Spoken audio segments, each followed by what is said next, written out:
Bonjour, je suis Simon Brault, le président de Culture Montréal. Je travaille avec Phyllis Lambert depuis plus de 20 ans et évidemment, j'ai une admiration sans borne pour elle.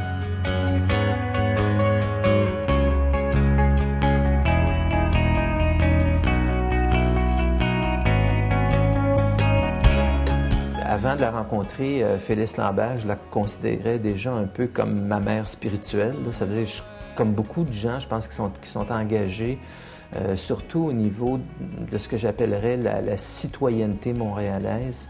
Je pense que Phyllis Lambert, c'est vraiment quelqu'un qui a défini ce que c'est que cette citoyenneté engagée aujourd'hui à Montréal.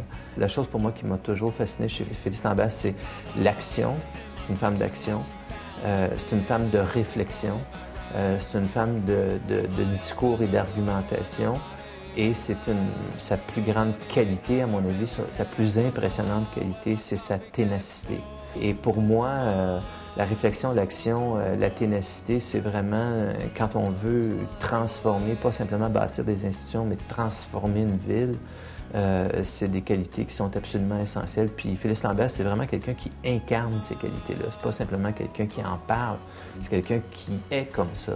Et ça, c'est quelque chose qui est inspirant parce que là, je parle de 20 ans, mais évidemment, dans le cas de Phyllis, on peut parler de plusieurs décennies.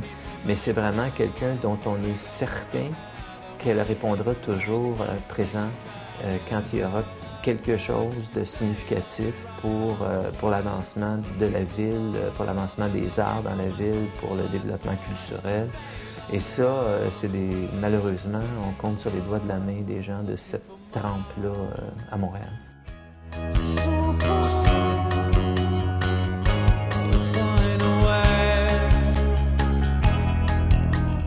Pour les gens pour qui Phyllis Lambert est une source d'inspiration ou pour les gens qui font avancer des causes ou pour les décideurs politiques, Phyllis Lambert est toujours une force incontournable à Montréal.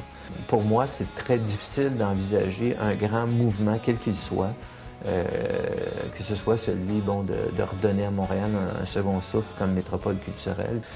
Phyllis Lambert est incontournable.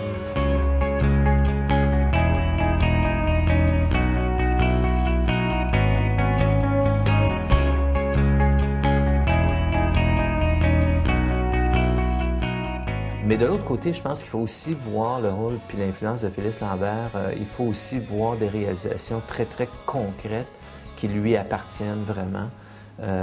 Puis là-dessus, je pense au Centre canadien d'architecture. Je dois dire que le Centre canadien d'architecture, c'est quelque chose que je n'ai vu nulle part ailleurs dans le monde. Et c'est une richesse incroyable pour Montréal.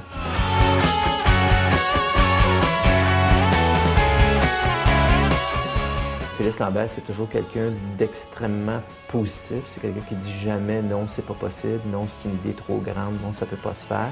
C'est plutôt quelqu'un qui va plus pousser, non pas sur comment on va le faire, mais sur pourquoi il faut le faire.